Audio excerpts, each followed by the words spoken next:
Theoretical Foundations of Social Work Practice.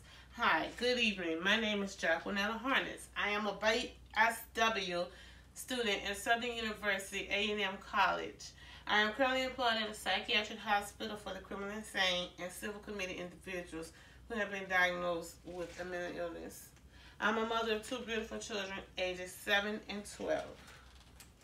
Today, during my speech, I will discuss the following major theories of human development, which are Piaget and Vygotsky's theories of cognitive development, psychosocial theory, and psychoanalytic theory. I'm going to, at the end of my speech, hopefully conclude for you guys how these theories tie into the social work practice and how they contribute to the social work practice.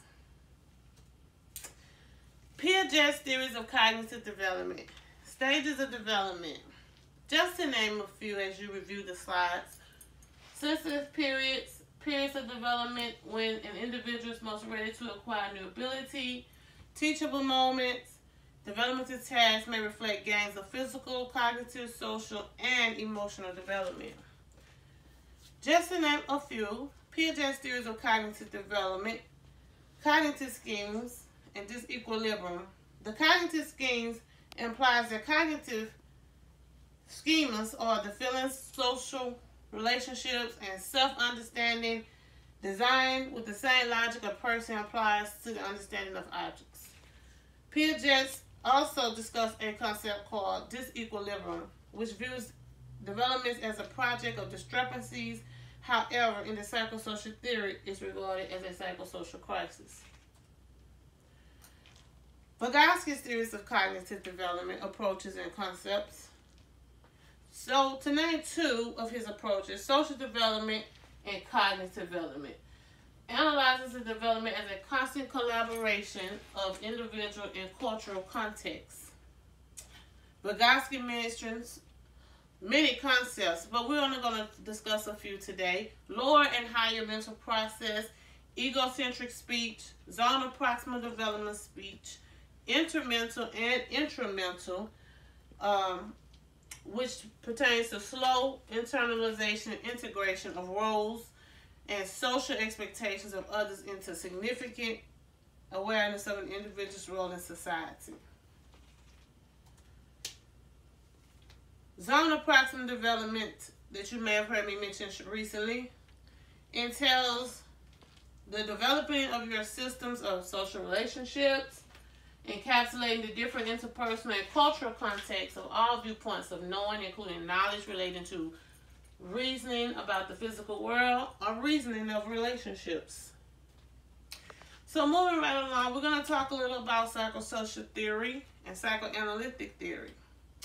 These two theories offer a lot of concepts and approaches to developmental growth, and they share some commonalities, such as the stages of development that explains the basics about cognition and the process and quality and roles of the ego systems. Psychosocial theory, Erik Erikson.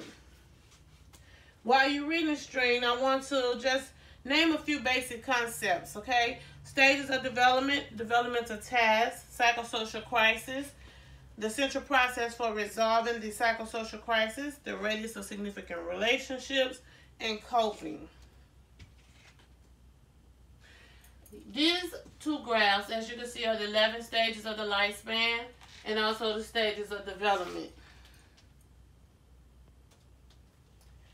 These two charts here you see, Psychosocial Theory by Erik Erikson, demonstrate his developmental tasks associated with the life stages, the developmental tasks. Over here you'll see that he's talking about the life stages and the psychosocial crises. On this chart, we'll be discussing the psychosocial crisis and life stages and the central process for resolving each psychosocial crisis. Psychoanalytic theory. Psychoanalytic theory emphasizes on the origins and developments of mental life.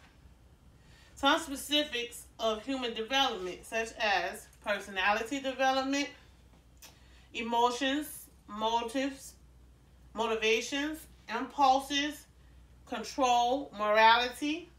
And his 5 components of this theory is motivation and behavior, demands and consequences, structure of personality, stages of development, and defense mechanisms.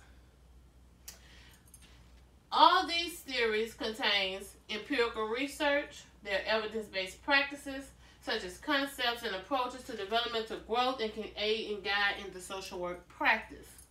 Social workers can gain insight and knowledge that may help them understand a client's level of development, the current life stages being exhibited by a client, in addition to helping the social worker understand where the client's cultural and social environment influence may be contributing to his or her psychosocial crisis. These 4 theories may also identify if the client is or not performing to his correct life stage and developmental task, or an actual age group. So that concludes my speech today, and I thank you for being tentative listeners, and I hope you enjoyed my speech. Thank you, and have a blessed day.